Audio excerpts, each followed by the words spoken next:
first case presentation will be done by Dr. Monica on acyanotic congenital heart disease. This will be for 40 minutes, and the next 40 minutes will be for the presentation on cyanotic congenital heart disease. I request the moderators to take over the session and Dr. Monica to share her presentation. Thank you. I'm not seeing Pragalad Kumar. Where is he? Sir, he is there, sir. Oh, fine. Hello, sir. Hello, sir. Good evening, sir. So can I start? Yes, sir. Yes, Dr. Monica can start. Yes. Good evening to everyone present here. I'm Dr. Monica, second year junior resident of Indira Gandhi Institute of Child Health, Bangalore. I would like to welcome today's faculty, Dr. Gnana Sambandham and Dr. Prahlad Kumar. As part of the IAP South Zone PG training program, I will be presenting a case on congenital acyanotic heart disease. We have a 3-month-old male child who is first in birth order of Hindu religion from the place of Kalaburagi, Gulbarga, Karnataka. The informant is mother who is reliable. Coming to the history, chief complaints are hurried breathing since 15 days of life, which aggravated since the past 1 week, fever and cough since 1 week, and noisy breathing since 2 days. History of presenting illness. The baby was apparently normal until day 15 of life, and he subsequently developed hurried breathing, which was in the form of increased rate and depth of breathing. This hurried breathing was aggravated since the past 1 week. It is insidious in onset and gradually progressive in nature and was associated with chest indrawing. It was found to worsen on feeding with no relieving factors. On probing, mother gives a history of having noticed forehead sweating during feeds. History was also suggestive of a suck-rest cycle being Hello, present. Dr. Monica, once again. Sorry, sir. Yes, sir. Can you hear me? Yes, sir. Yes, sir. Yeah. So before going to this, once again, I take this opportunity to thank our stalwarts on behalf of myself and my co-chairperson, Dr. Gnana Sambandham. My heartfelt thanks to Dr. Major Nagaraj sir and Dr. Lokesh and Dr. Rima and Dr. Ganesh has done a wonderful job. Started very nicely. And Professor Srinivasan sir, thank you, sir, with your blessings. We are joined here, and one of the best program we are attending now. So now the first slide, Dr. Monica, you said hurried breathing, is it not? Yes, sir. So at day 15 days of life, okay. So what are the causes of hurried breathing on day 15 days of life? So you have to, unless you know the causes, then only you can proceed. So what are the causes? On day 15, hurried breathing could either present due to any lower respiratory tract infections, or nasal block, or any nasal congestion, okay, any congenital heart disease, okay. Clearly, see, any any IEM. So mainly, so you have to divide into the common causes and less common and rare causes and the system wise. The common will be respiratory system, is it not? In a newborn, respiratory causes stand first. Then the heart disease, congenital heart disease, then metabolic causes, is it not? So these are the common causes, and of course CNS and other things are rarer causes you should think of. Fine. So with this background, then you have to proceed. Okay, this child is increased rate and depth of breathing, insidious onset associated chest indrawing. And the most important history are given is it increases on, so difficult, it worsens on feeding. That's an important factor, is it not? So go ahead with the next slide. Yes. On probing, mother was found to give a history of having noticed forehead sweating while feeding, and there was also history suggestive of a suck-rest cycle being present. She also complains that the child has poor weight gain. There was no complaints of running nose or nasal discharge or block. There was no history of regurgitation of feeds or feeding difficulties. No history of bluish discoloration of lips or fingers. No history of decreased urine output. Yeah. So with this history, what important pointers you got now? On probing, you said, okay, you shouldn't have probed the mother. Fine. So what exactly you got the history? So it's based on this history. In when the child is there is exaggeration of some when there's some physical activity, the child is having increase in the distress, and which is going more likely in favor of a cardiac cause because of the heart not being able to, the demand is not being met.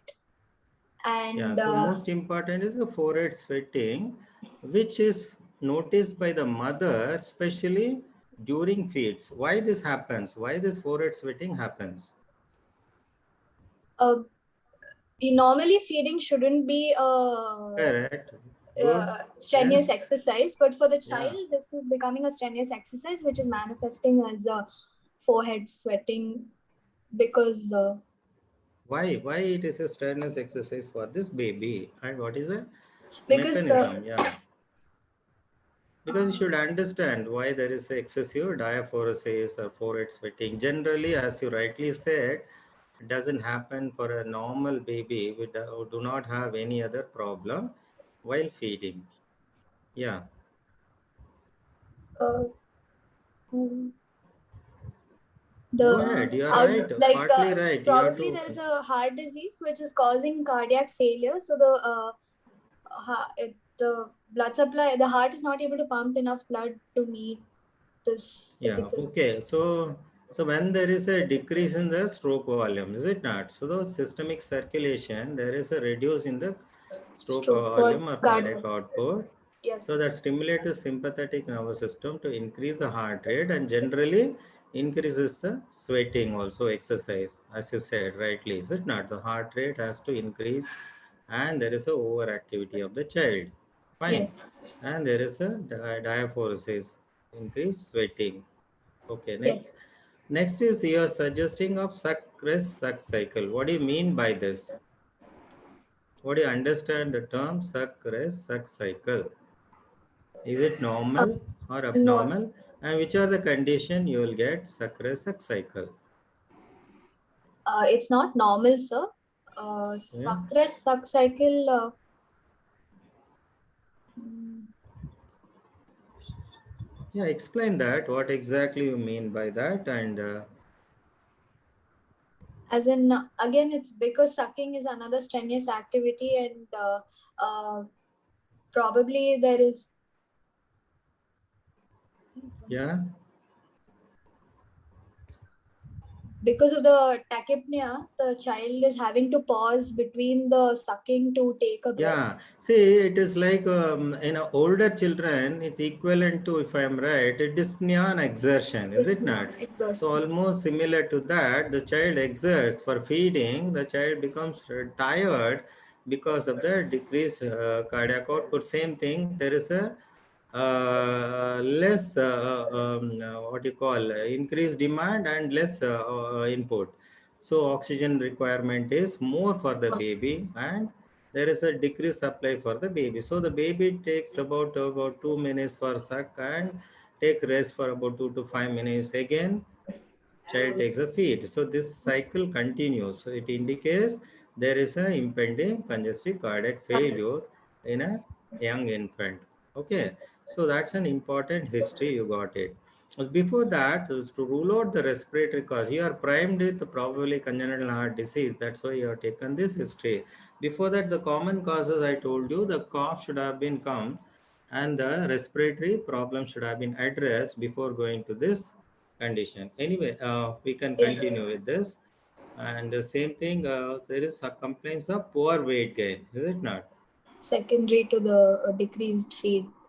Yeah, so increased BMR and there is a, Increased, also, yes. yeah, poor weight gain.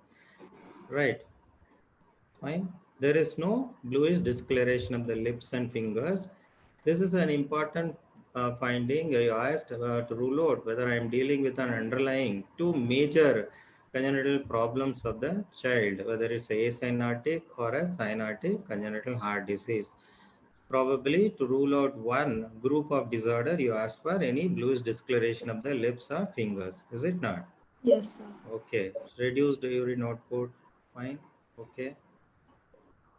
Next slide, please. Yes. With regards to your hurried breathing, how do you differentiate cardiac and respiratory cause? Just with your respiratory finding. Respiratory cause will have underlying respiratory distress in the form of retractions. So, which is more, tachypnea or dyspnea? Tachypnea will be more in respiratory cause. Dyspnea will be more in cardiac cause. It's just the other way around. Cardiac cause, you will have that's why it's called a effortless tachypnea. Only the rate is increased. Not much of intercostal, subcostal, suprasternal recession. If these are present, it favors a respiratory etiology. So typically we describe this as effortless tachypnea. Okay, sir. Yeah. Similarly, as continuation of the sir, you will get silent tachypnea. Which condition will have described as silent tachypnea? Metabolic acidosis Good, yeah. or Yes. even fever. Correct, correct. So you should keep in mind, when a small baby, when the child comes to you with tachypnea, hurried breathing, so metabolic cause also has to be kept in mind. Fine. Yeah, go ahead.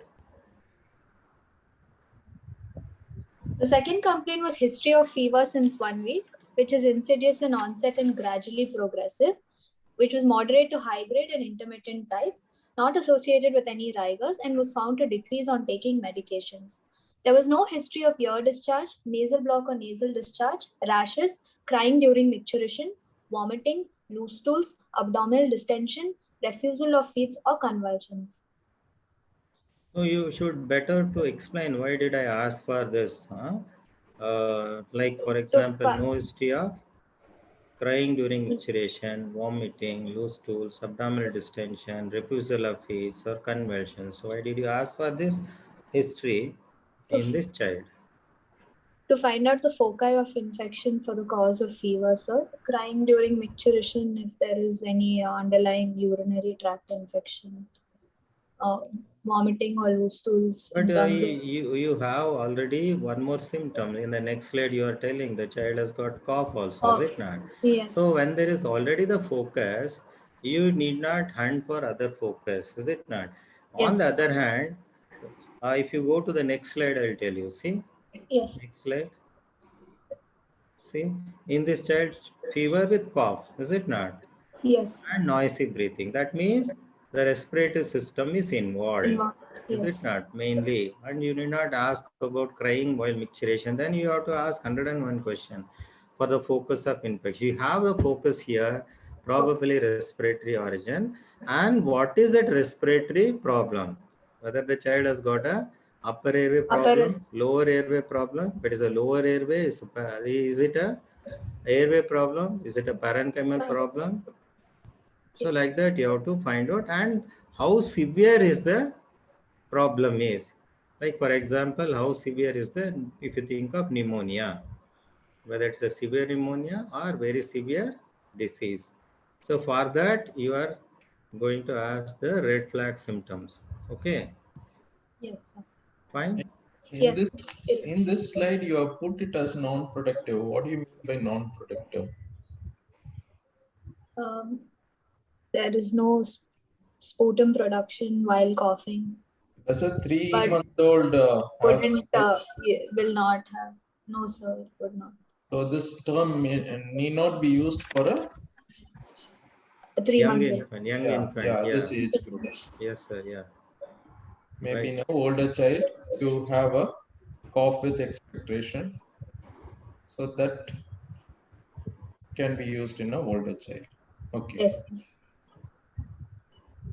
Other complaints include cough since 1 week, which was insidious in onset, intermittent type, and was found to be exacerbated on crying. This was found to be associated with noisy breathing, more so during expiration, and exacerbated after a feed. There was no diurnal or postural variation in the noisy breathing, and it was associated with hurried breathing and chest indrawing. Why this during expiration was used? To differentiate the etiology of stridor, whether it's inspiratory, expiratory, or biphasic stridor, so that we can localize the cause of Okay. noise. Is there an anatomical landmark where you can have a expiratory complaint and where you can have an inspiratory complaint? Inspiratory stridor usually in large airways, like upper airway, laryngeal inlet, the trachea. Yeah. Whereas the bronchi and the bronchioles will usually present as an expiratory stridor. No, sir is asking you, Monica, Yes. where exactly the demarcation upper airway and lower airway? Simple term. Simple anatomically you can localize. See, whenever there is a trachea enters a thoracic air, then it will become a lower airway. No. Anything above that will be upper airway. I'm right, sir? Dr. Yes, yes, sir, Yanasubramanian, that's sir? Yeah. expected. Yes. Yeah. So that is a Why? demarcation. Yeah. Yes, sir. Yes, sir. Carry on, sir. And what about diurnal variation and postural variation? If it's because it's expiratory noisy breathing, it's most likely a wheeze. And if in cases of bronchial asthma, it's more exacerbated early morning. And for postural variation, if there is any laryngomalacia causing stridor, it would usually improve on prone positioning of the child. Yeah, but you should specify what exactly. Is it a stridor or a wheeze? Okay, then only you can differentiate like postural variation of the stridor. Otherwise, bringing an asthma in an infant 3 months is Yes. not correct on your part. Yes. That is the first episode, and even episodic visa will not have this diurnal variation. Okay, so too early to say asthma. Don't bring asthma here. But Yes. as you said, okay, if it is stridor, which is having postural variation, then you may be agreed. You may be, but you should mention whether what exactly the noisy breathing. Okay. Okay. Should, Yeah. should I proceed? Yes, please. Yeah. For the above mentioned complaints, child was taken to a nearby hospital and was hospitalized for a period of 8 days. There, parents were informed that the child is having a heart condition and an underlying respiratory infection, for which baby received oxygen supplementation and IV medications. Subsequently, the child was referred to our institute for further management. Past history. At day 15 of life, child was taken to a local nearby hospital for the complaint of hurried breathing, for which he received symptomatic treatment on OPD basis. There was no previous history suggestive of any respiratory tract infection or hospitalization. Why did you ask for this history? Yeah, no history suggestive of a respiratory tract infection or hospitalization. Since we're considering a congenital heart disease from the previous history and acyanotic heart disease, whether there is it is a volume overload state which could cause pulmonary plethora, which could lead to recurrent respiratory tract infections in the past. Okay, so mainly the left to right shunts Left to right, increasing the pulmonary with increased pulmonary blood flow, is it not? yes. So which are the condition acyanotic heart disease which do not have increased pulmonary blood flow?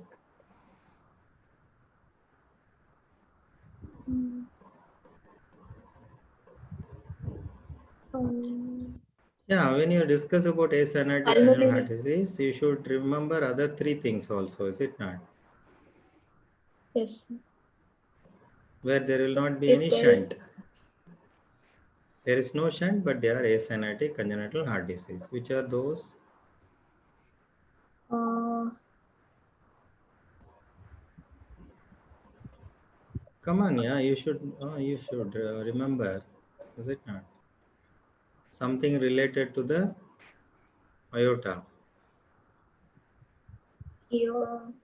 PD. But PD and all will have shunt, no? Left yes, to right sir. shunt. Yes, sir. VSD, ASD, PDA will have shunt. Others can answer. Ashwini can answer when Ashwini is there. Okay. Any See, congenital coarctation of aorta, congenital aortic stenosis, is it not? yes, sir. And pulmonary stenosis, they are all asonatic usually. If it is a mild pulmonary stenosis, they are come under the group of asonatic congenital heart disease.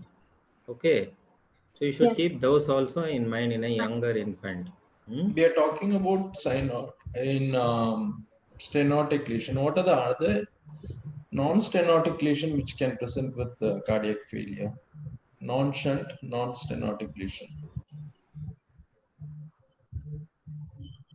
Again involving Coag.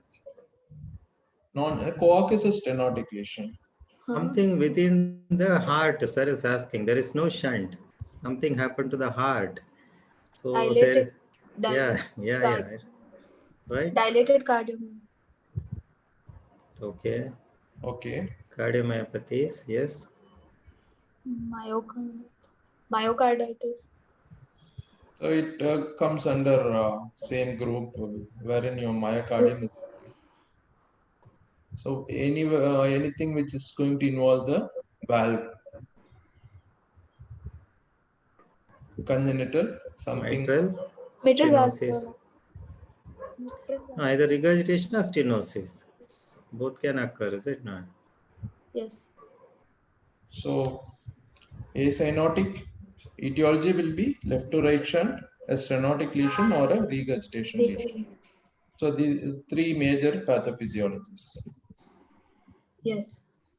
Yeah, so you brought out the history, especially slightly older child, if they bring it to you, then you would have got the history suggestive of a repeated respiratory tract infection. Is it not, Monica? Yes, sir. So when do you say repeated respiratory tract infection? That is significant lower respiratory tract infection.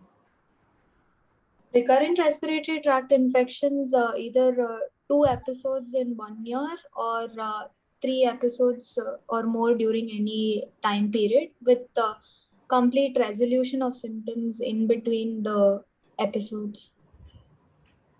Yeah, so almost like a recurrent pneumonia, is it not? More than 2 episodes, recurrent pneumonia in a year or more than 3 episodes anytime during lifetime. And rightly suggest you pointed out to differentiate persisting pneumonia from recurrent pneumonia, there should be resolution of symptom and radiological signs. So why does left to right shunt with increased pulmonary blood flow are prone for recurrent lower respiratory tract infection? When there is left to right shunt, there is increased pulmonary blood flow, which would That's cause good only, no? When there is a pulmonary blood flow, it should good for the lungs. This would cause dilatation of the pulmonary capillaries, which could cause microatelectasis of the various bronchi and bronchioles, which could lead to stasis of secretion, impaired mucociliary clearance of the secretions, and underlying immunity of the child may also be impaired. Is that the main cause or anything else? Atelectasis or anything else? Increased shunt causing respiratory symptoms. Is it the atelectasis? It's a fluid overloaded lung. Fluid overloaded.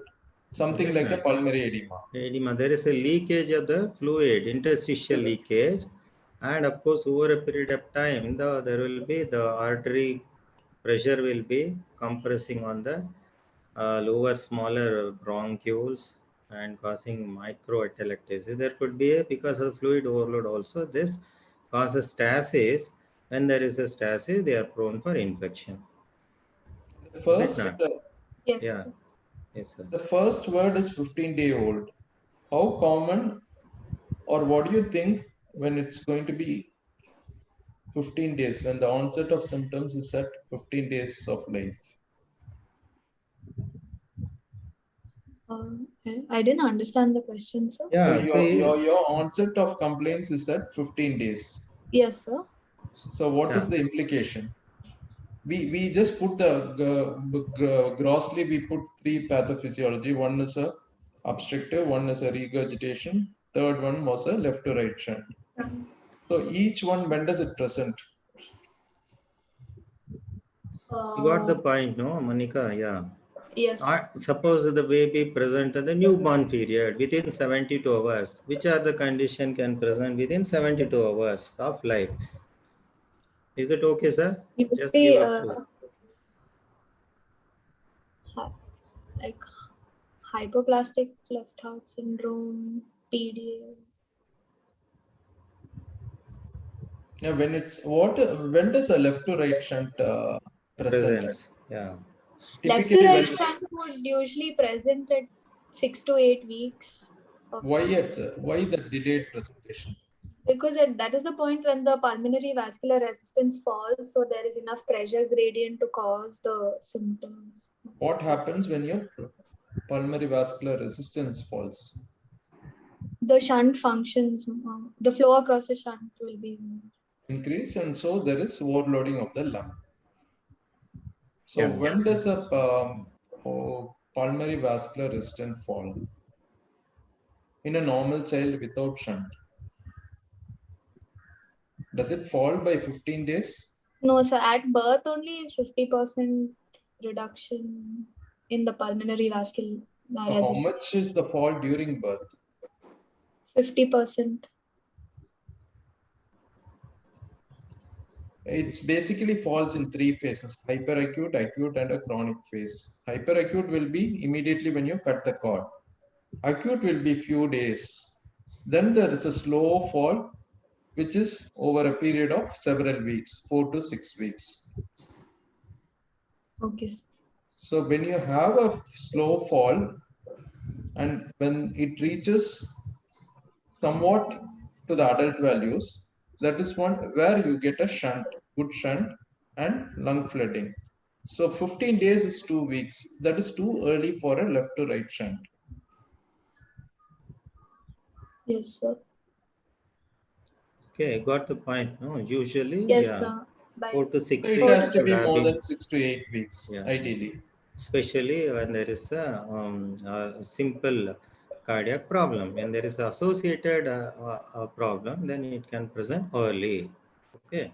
Yes. That's why sir Yes. asked you which are the condition. There is some condition which can present a severe life-threatening CHD, which can present in the first 72 hours of life, like critical coact, aortic stenosis, pulmonary atresia without shunt, detransmission grade 2. These are all ductal dependent lesions, is it not?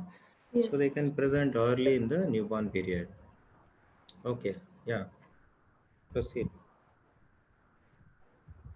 Proceed, yeah. Ideally, what do you mean by duct dependent lesion? Monica? Yeah. Yes. Duct dependent lesion is to ensure that there is circulation of the pulmonary and systemic circulation. There is a connection so that adequate oxygenated blood reaches the tissues. So it should you be need a specific, duct. yeah. You need a duct for the Life exists. hemodynamics to be normal. Yes. So what are the drug dependent lesions? I mean, what are the duct dependent lesions?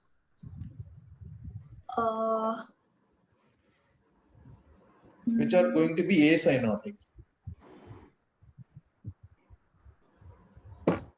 Duct dependent lesion can be cyanotic or acyanotic. Yes, sir. What are those which are acyanotic? So again, you have a duct dependent lesion which can be left-sided duct dependent lesion or a right-sided duct dependent lesion. Yes, sir. Left-sided duct dependent lesion will present without cyanosis. Right will present with cyanosis. So what are the condition, left-sided conditions? Duct dependent conditions. And when does it actually present? Does it present at birth? Duct No. dependent left-sided lesion. Yeah, Monica, what are left side? Starts from the left side. What is there? Just start from the LA, LB, Yeah. left-sided valves, aorta. These are the any lesion in Yeah. this track is the left-sided duct-dependent lesion. Any lesion on the right, like a RV, tricuspid, just on the right side, pulmonary arteries, pulmonary valve, those would be duct-dependent right-sided lesion. That means there is no shunt in between. They need a shunt for survival of the baby. Otherwise, they will present like cardiogenic shock and metabolic acidosis. And you have to maintain the duct by starting. Pro- Progest. Huh? Yeah, just be Progesterone. constant. And What? Progesterone. Not progesterone, yeah. why progesterone? Sorry. Progesterone. Sorry. Prostaglandin Pros- E1 infusion, is it not? So these. So when does duct-dependent lesion usually present? So when does a duct usually close? Normal duct. It closes immediately and within 72 to 40. So it closes by 3 to 7 days. So up to third day, maybe it's open and it's going to protect the circulation. So after third to probably seventh day, when the duct starts closing, the child is manifesting the symptoms. So what are the left-sided duct-dependent lesion very commonly seen?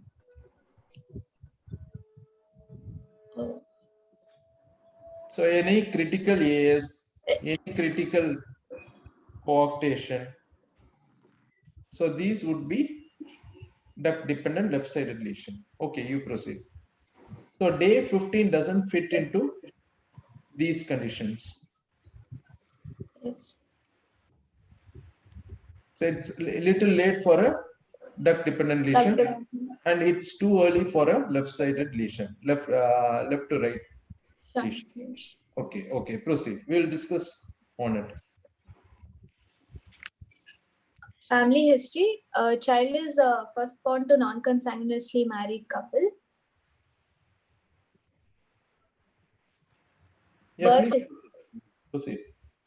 Yeah, Birth- family history, anything, family history? Yeah, good. Okay. No family history of Family any. history, what did you ask, Monica? One is consanguinity. Good. What is the whether consanguinity is present or not? In this, there is no consanguinity, is it?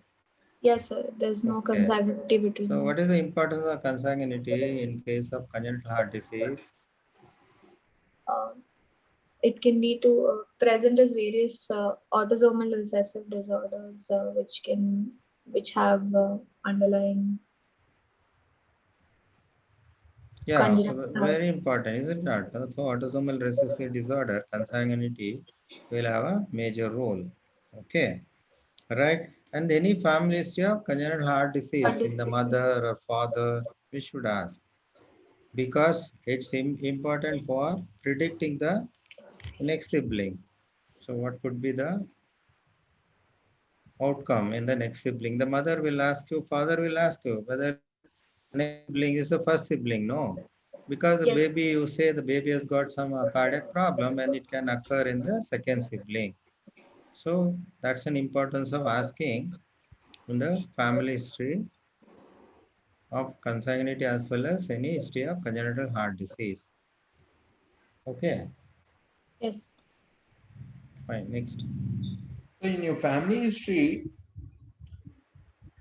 Yes, sir. the parents of the index patient, Yes, sir. okay, non-consanguineous. Okay, fine. Sorry, sir. Yes, sir. The paternal grandparents have secondary. Okay, fine. Carry on. What is second degree? What is first degree? What is third degree? How many degrees of consanguinity are there? What are the 3. degrees which are clinically relevant? There are 3 degrees of consanguinity, sir. Yeah, okay. What are First those degree quickly? is like either their own sibling or mother. No, sorry, maternal or paternal siblings. No, that is second degree. When you skip one generation, that is second degree. When you skip 2 generations, it's going to be third degree. So when you have your genetic posting, just get your degrees in detail. There are actually 5 degrees of consanguinity. Only the second and third degree we see, and these are the relevant ones. Okay. Okay, proceed. Birth history, antenatal history. Mother was 21 years old when she conceived her child after a married life of 1 year. Birth order of the child is the first child, with LMP being on the 1st of April 2020 and expected date of delivery being 8th of January of this year. First trimester, mother conceived spontaneously. She was a booked case. Folic acid tablets were taken. There was no history of fever with rash, no history of drug intake or radiation exposure. An antenatal scan done in the 3rd month of gestation was found to be normal. Second trimester, quickening was perceived at 5th month of gestation. Mother attended regular antenatal checkups. Antenatal scan done at the 5th month was found to be normal. Iron and calcium supplementation were taken along with 2 doses of tetanus toxoid. There was no history suggestive of any preeclampsia, GDM, or hypothyroidism. Third trimester, mother continued to appreciate fetal movements. Antenatal scan done at the 7th month of gestation was found to be normal. There was no history of bleeding or leaking PV with no history of fever. Mother continued her oral iron supplementation. So third trimester fever, does it affect the baby? First trimester and third trimester. First trimester to rule out any torch infections which can have a sequelae for underlying congenital heart disease. Okay. That is the period when you have the organogenesis. So fever during that period is going to cause cardiac malformation. What about the last trimester fever? Is it going to cause your septal defects or yeah? Why did you say fever in the last trimester? It's important for sepsis. Sepsis, okay. Sepsis, okay, but pertaining to this case, any relevant? Just the cardiovascular, what is the specific thing? Generalized sepsis, you can have a LV dysfunction, but just the heart and fever in the last few days. Anything specific? Any condition? Do you expect a anatomical defect? So you can have a myocarditis like picture. Okay, Monica. Yeah. Yes. Okay. The other thing is, yes, main important is first trimester rubella, rule out congenital rubella, and the drugs we should ask, common drugs which can have a relation to congenital heart disease. Which are those common drugs you are going to ask? You didn't mention, but as a postgraduate, you are supposed to mention which can have a teratogenic effect on the heart. What are those drugs? Alcohol, lithium, Yeah, okay.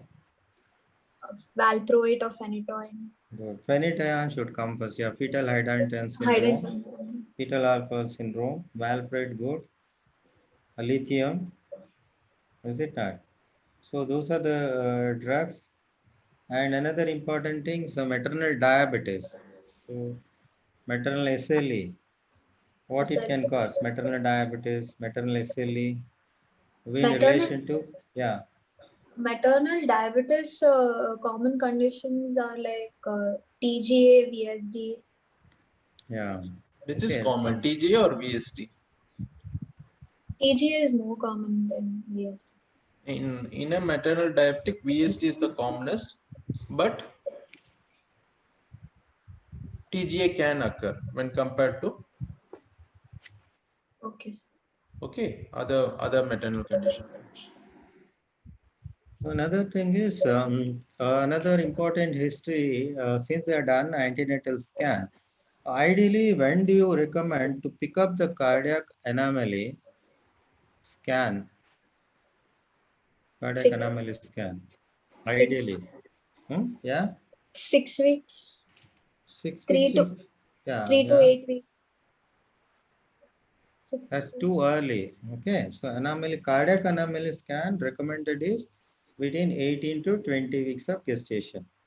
Okay, so that's an ideal period. So another important during the scan, you should pick up some of the things. One, whether the mother had any oligohydramnios or polyhydramnios. Why it is important?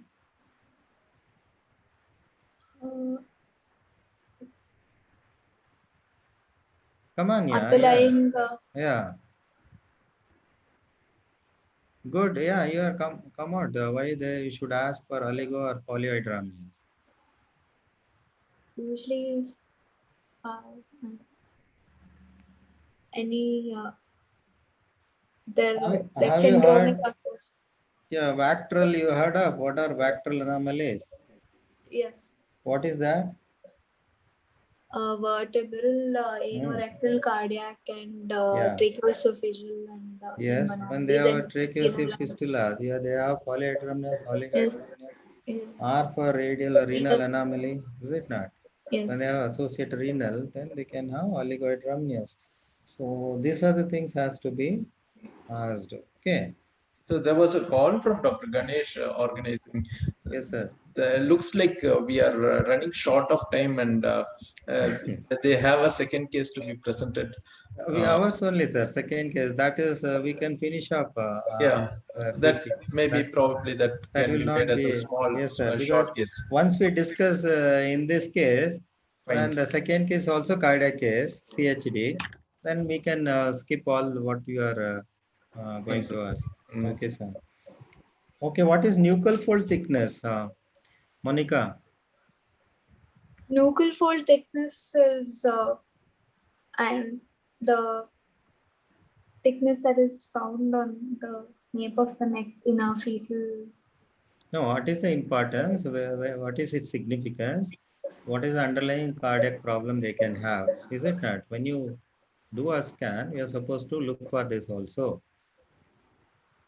Usually detected in Down syndrome. So Yeah, good. nuchal Yes. fold thickness is increased, which will and common conditions in cardiac associations in Downs could be um, AV canal defects, ASD, VSD, or TOF. Okay, yeah. Somebody, the Fatima is answered. Yes. So you're supposed to look for those things also in the antenatal scan, especially if you are looking for a congenital heart disease. Okay, yeah, we'll go ahead. Next slide. Natal history: child was born on 12th of January of this year at 8:45 a.m. by a normal vaginal delivery. It was a full-term gestation, born at 40 weeks and 4 days. Male baby with birth weight of 2.5 kg. Baby did not cry immediately after birth and required tactile stimulation. Postnatally, a child was breastfed within 1 hour of life and passed urine and meconium on day 1 of life with no history of any NICU stay. So two things we got. This baby birth weight, is it not? Yes. Birth weight is 2.5. Okay. And it's a male baby. Fine. Yeah. Just to complete, what are the lacturations common in preterm and low birth weight babies? Sorry, sir, I did not. Yeah, 2.5, it could be a low birth weight, is it not? Our average you are given for gestational age. Lacturations, three common lacturations. Which are those common in a preterm baby? PDA. Is it not? Yes. Yeah. And the male babies are more affected with which are the among this ASD, VSD, PDA, some relation, whether male or female predominance. If you ASD go, has the female predominance. yeah, so almost they mention that PDA will have a male to female Male. ratio, female predominance 2:1, and ASD 3:1. Females are more affected in PDA and ASD, and the male siblings are more on VSD. Just for interest, but need not be always. Okay. Yes. And small for gestational age means you have to think of rubella syndrome, starch infection. Large for gestational age, we are already discussed whether there is any cyanotic stage, especially transversion of great vessels. Okay, go ahead. Yeah. Go ahead. Immunization history. Birth and 1.5-month doses were given. 2.5-month dose was pending. Okay. Developmental history. Gross motor, baby has attained neck control at 3 months. Fine motor, palmar grasp attained at 1 month. Personal and social skills. Social smile was attained at 2 months and recognizes mother at 3 months. Speech, cooing was You attained. just give the positive finding. If it's normal, just Age appropriate milestones are attained in all domains of development. yeah. Good. Okay, next. Diet history, child is exclusively breastfed on demand around 8 to 10 times per day, but post-feed baby was found to sleep only about for half to 1 hour. And child was found to urinate about 4 to 6 times per day. So this would indicate that baby is not feeding adequately because there is not enough post-feed sleep, which goes in favor of the suck-rest-suck cycle history that the mother gave. Okay. Socioeconomic history. Father studied up until 8th standard and he's a farmer by profession. Mother studied up till 2nd PUC and she's a homemaker. They have an annual income of 1 lakh and a total score according to the modified Kuppuswamy classification comes to 9 with falling under upper lower socioeconomic class. Okay. Summary.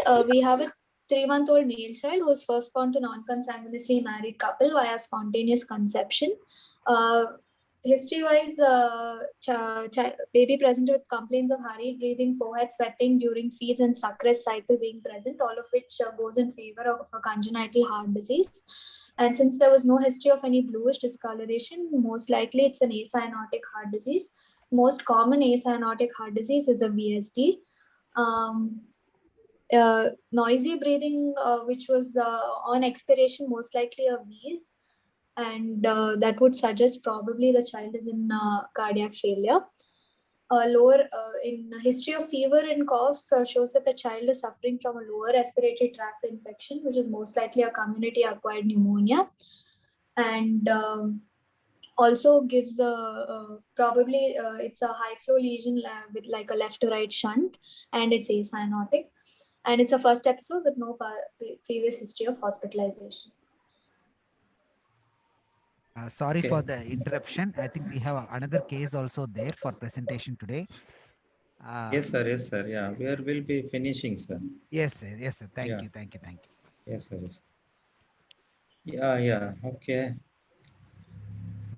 And child. Yeah, one small correction. Child is in failure. Only noisy breathing on expiration, that is wheeze, is not a important feature of failure. Okay. You have a child has got a suck cycle, increased forehead sweating. That is an important contributing factor to suspect whether baby has got failure. And a smaller baby, I think on examination we'll come to know what all the other positive findings. Okay. Yes, sir. Yeah, Monica. Clinical examination. Yeah. On general appearance, baby was found to be alert and active. Baby was examined while lying down in supine position on mother's lap and was found to be tachypneic with subcostal retractions, receiving O2 by nasal prongs. Vitals, temperature was 101.3 degree Fahrenheit, indicating the child was febrile. Heart rate was 167, which is tachycardia. It was regular in rhythm with good volume and all peripheral pulses well felt, but no radioradial or radiofemoral delay. Respiratory rate is 53, which is tachypnea, with nasal flaring, subcostal and intercostal retractions being present. CFT was less than 3 seconds. Saturation, upper and lower limb saturation shows that the Yeah, child is in, okay. yeah, Go ahead. shows that the child was in respiratory failure, and on oxygen supplementation, the saturation improved, and there is no saturation difference among all 4 limbs of more than 4%. Blood pressure recording in all the limbs show that they were above the 50th centile for age.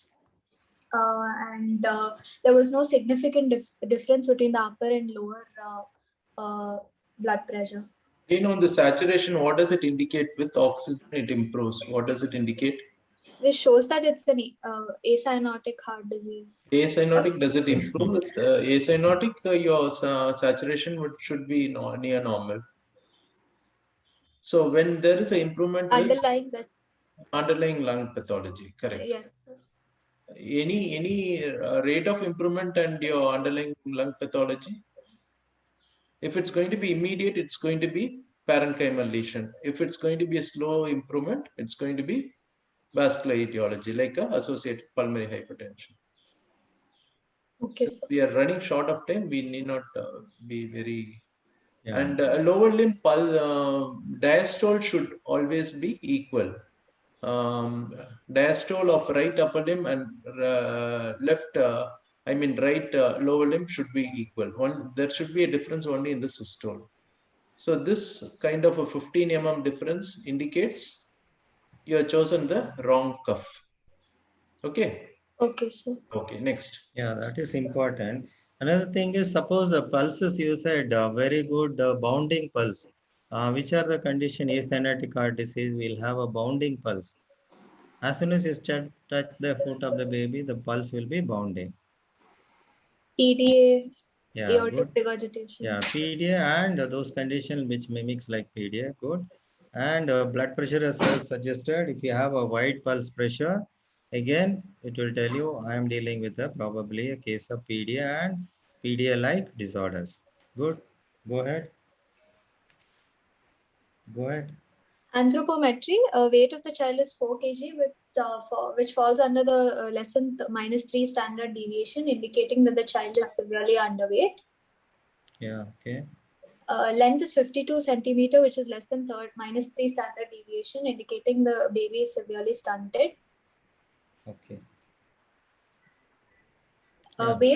Weight for length is falling between -1 to 0 standard deviation, and head circumference is 39.5, falling between -1 to 0 standard deviation. Interpretation is child is having failure to thrive, secondly to some organic cause, probably based on the history. Do you have the photo of the child? Yes, sir. It's at the end. Sure. Okay, fine. Proceed. Okay. Proceed. This chart you can skip. Okay. Anyway, yeah. Head to toe examination. On examination of the head, the ape is open and at level. Hair, eyes, and ears are normal. Eyes showing no evidence of cataract. Mouth and oral cavity show no evidence of cleft lip or cleft palate. Tongues and lips show no cyanosis. Chest, no deformity. Abdomen is non-distended. Extremities show no limb anomalies. Genital and spine are normal. There is no pallor. There is no cyanosis or dependent edema. Yeah. Okay, most important thing in the head to toe examination, what all you should have looked for? Mainly any dysmorphic picture. So, which are the condition? Quickly, dysmorphic picture means like Down syndrome. Is it not? All trisomies, Patau syndrome, Edward syndrome. Okay, common condition, Dijar syndrome. And Turner's. Turner's, what will the presentation? In the early newborn period or this is a 3-month baby, how do you recognize the Turner, which can have a coact?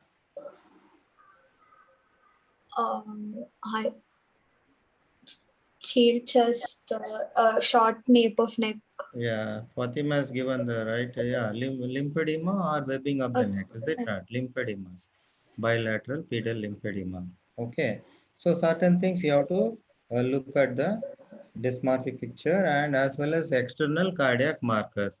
Like external cardiac marker, you rightly said no limb anomalies like polydactyly, syndactyly. Okay, Holt-Oram syndrome, what will the presentation? What will be the limb anomaly? Radial limb anomalies. Yeah, okay. And Look for signs of failure. In older children, maybe so too early for the baby. Look for signs of infective endocarditis. Look for signs of congestive cardiac failure. May not be in this baby because too early for the infective endocarditis. When an older child comes to you with a congenital heart disease with fever, you have to look for any peripheral evidence of infective endocarditis also. On congestive cardiac failure, mainly look for dependent edema like puffiness of the eyes here. So you have to look for any puffiness of the eyes and probably sacral edema. Okay, right? And Yes, evidence sir. of rubella syndrome is because the baby was small, microcephaly, cataract. Microcephaly. Ear Okay, and jaundice also. Fine. Okay, go ahead with the CBS examination. Anything, sir? Dr. Yanasamman, sir? Nothing, sir. Yeah, systemic examination. On systemic examination of the cardiovascular system, on inspection, trachea appears normal, increased precordial pulsation is present, apical impulse is seen over the left fifth intercostal space lateral to mid-clavicular line, visible pulsations are seen over the left second intercostal space. There are no scars or visible veins on any chest deformity. On palpation, trachea central position is confirmed. Apex speed was found to be palpated in the left fifth intercostal space lateral to the mid-clavicular line and is hyperdynamic. Palpable pulsations are felt over left second intercostal space and epigastric region. Thrill was palpated over the left lower sternal border and parasternal heave was present, which is grade 2. Your impression on inspection and palpation. What you got the impression before going to the auscultation? Impression on inspection and palpation, yeah. Increased precordial activity goes again more in favor of hyperdynamic, like left to right shunt lesion. Okay. And there is shift of the apical impulse more towards the lateral aspect, showing that their underlying cardiomegaly is present.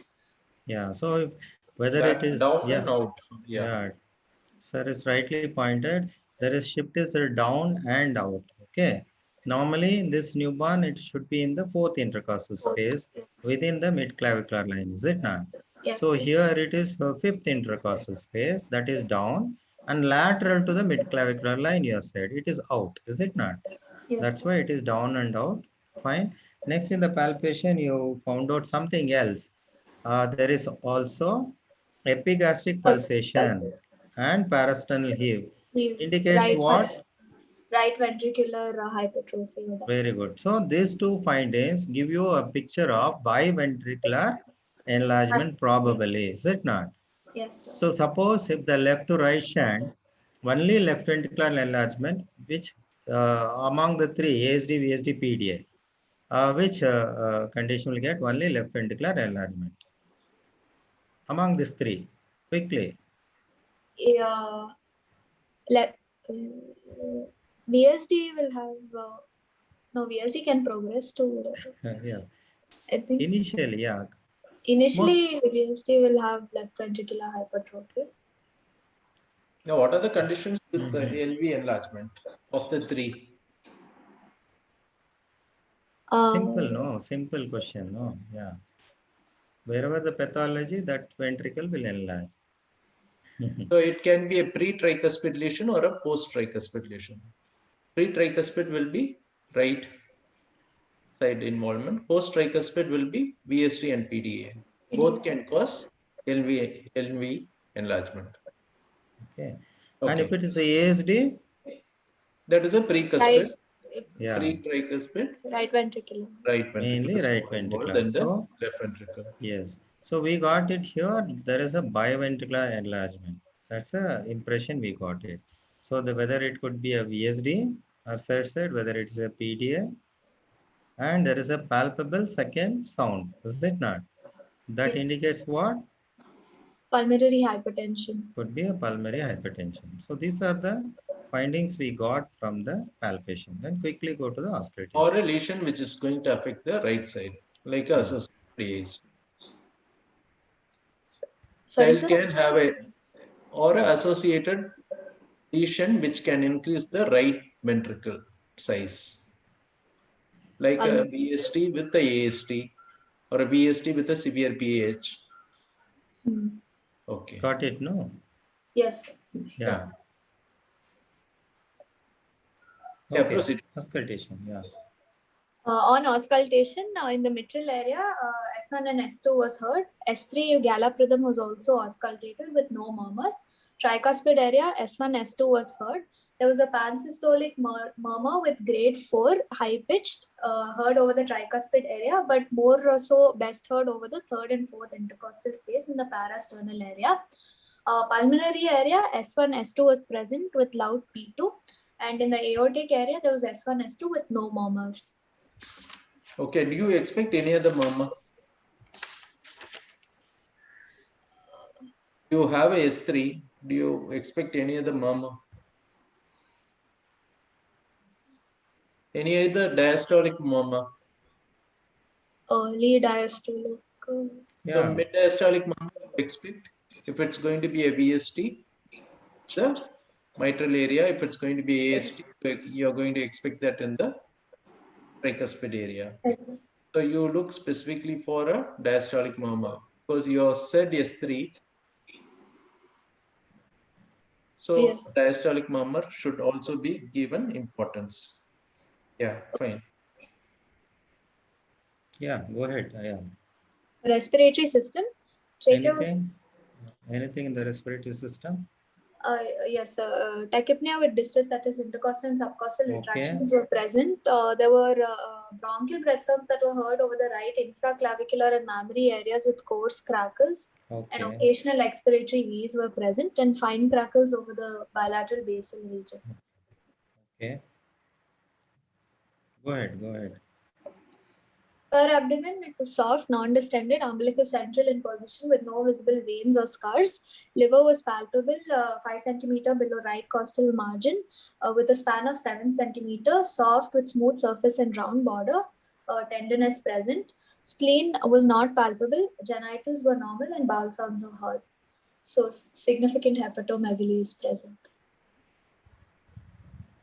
Central nervous system, the child is alert, active and conscious, moving all four limbs with tone, power and reflexes being normal and Moro's reflex being present.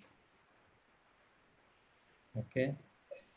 Provisional diagnosis, acyanotic congenital heart disease, which is a VSD with left to right shunt in sinus rhythm with pulmonary hypertension and congestive cardiac failure with community acquired pneumonia with failure to thrive.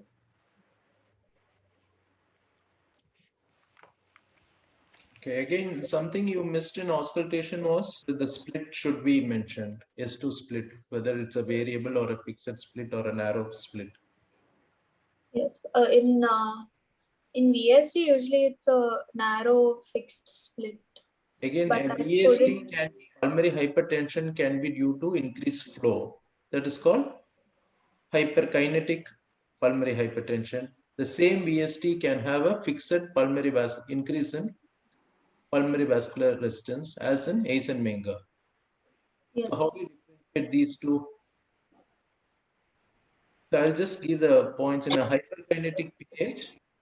Typically have a S3, you typically have a mid-diastolic murmur, and the split is variable. Whereas it's the other way when you have a fixed pulmonary vascular resistance, typically a Eisenmenger VST. Okay, proceed. Yeah, I think we can take this diagnosis, no VSD probably Yes. because So points you in always favor. mention whether it's a small VST, large Yeah. VST, everything. Huh? Do you think it's a small VSD or large VSD, Monica? Sir is asking. And what are the types of VSD you know? It's a large VSD, sir, because the shunt. Why do you say large VSD? For it to cause pulmonary hypertension, it needs to be a large VSD. Yeah, first thing And is the the age of failure, presentation, is it not? Small VSDs, most of them are asymptomatic, asymptomatic. and you just pick them up as an incidental finding of a murmur. A large VSD can present early, as I said, 6 to 8 weeks of age, and the child has got a Presence failure to is thrive, failure. as well as evidence of congestive cardiac failure, is it not? That's why we think of large VSD and pulmonary hypertension evidence is there. Hmm? These are the pointer to say large VSD. Okay. Can it, you are to say it's a congenital heart disease, does it fulfill NADA's criteria for others? Since many dependent candidates are there, NADA's criteria it fulfills Yes. quickly. Huh? Yeah. So all of you know, Yes. I think, huh? Major and minor NADA's criteria. Fine. Okay. What are the complications of VSD? What are the different types of VSD we already discussed? What are the complications of VSD? Complications is it can present with congestive cardiac failure, and if it persists, it can progress to pulmonary hypertension. That And is Eisenmenger-ization, is it not? Yeah. yes, Okay. it can, Okay. and it could cause endocarditis, infective if it's a large lesion. Yeah, they're prone for infective endocarditis, right? Eisenmenger-ization, you said. CCF. Fine. Okay. Any acquired lesion which can be presenting in a VSD? A symptomatic child becoming less symptomatic, getting cynosed.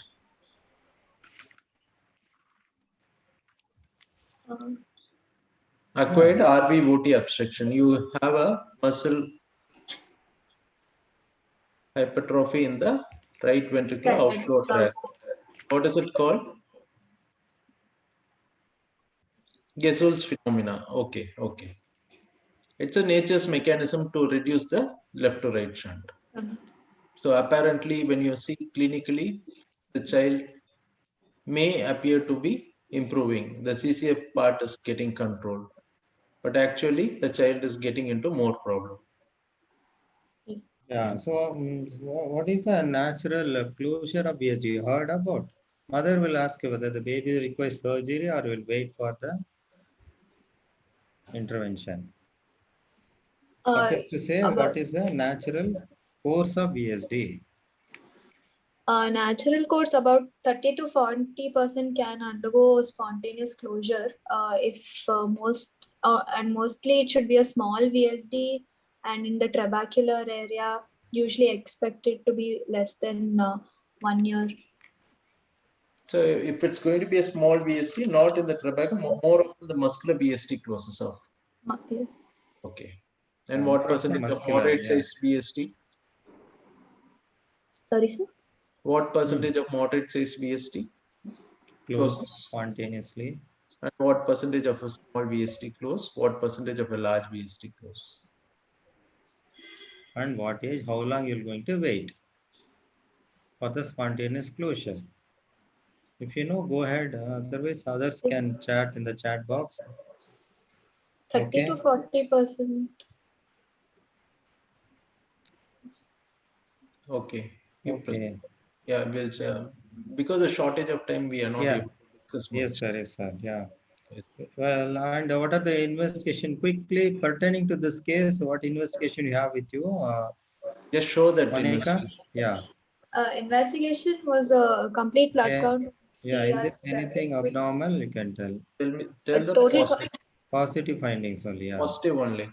Total counts were elevated with neutrophilic predominance, and even CRP was elevated, indicating there's an underlying acute infection, which is pneumonia, goes in favor of pneumonia. Okay, chest X-ray.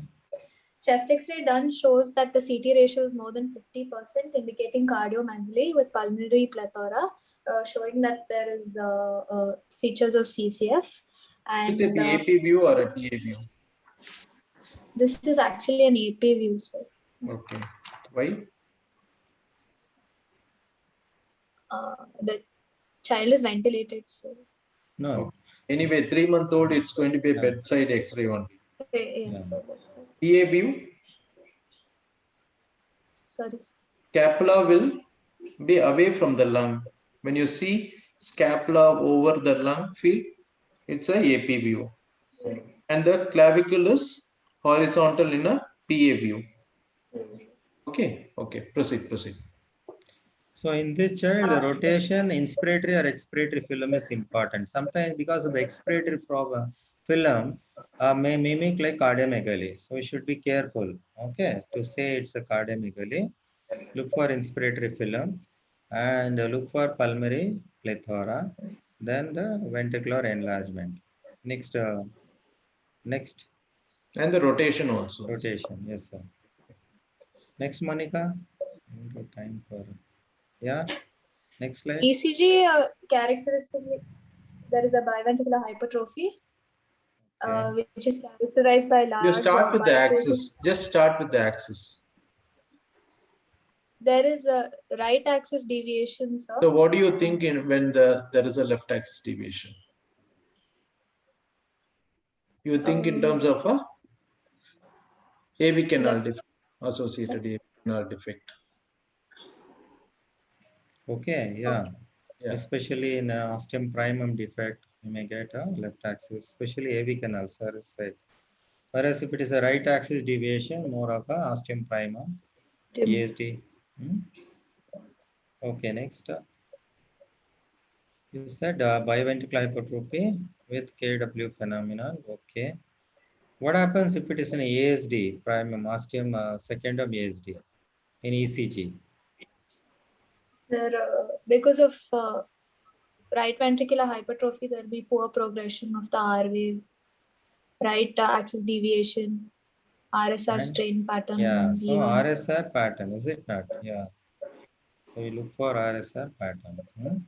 Any other pattern you specifically look for in the limb leads? RSR is seen in which lead? Yes, please. V1. Okay, anything in the limb leads you see for a AST that goes by a sign? You have a slur in the R wave called the Clochetat sign. It's very specific for ostium secundum and sinus venosus. Okay, proceed. Okay. Yeah, Monica, next. Yeah. 2D echo done for this child showed that there was a large ostium secundum ASD with left to right shunt, which was 8 mm, a moderate perimembranous VSD, which is 6 mm with left to right shunt, with severe PH, and RA-RV being dilated. So probably the RV enlargement by your clinical examination may be explained with your associated AST also. ASD, yes. Yeah. And what is atypical is presentation at 15th day of life. Yeah. Maybe we should be more vigorous at searching a coarctation or any other lesion which can precipitate this failure or present at earlier age group. Okay. Final diagnosis. I think, yeah. Final diagnosis, acyanotic. Acyanotic congenital heart disease with large 8 mm OS AST with left to right shunt, with moderate 6 mm perimembranous VST with left to right shunt, with severe pulmonary artery hypertension and sinus rhythm, with congestive cardiac failure, with community acquired pneumonia, with failure to thrive. Okay. Yeah, I think, sir, we can close, sir. Next case probably the organizers are also informing us to. Thank you, Dr. Monica, for the good presentation. Good round of applause for you. Then we'll move on to the second case, sir. Dr. Gansan, sir. Yes, thank you, sir. We'll make it a short case, sir. Yeah, short case. Yeah. Dr. Ashwini. Good evening, sir. Ganesh.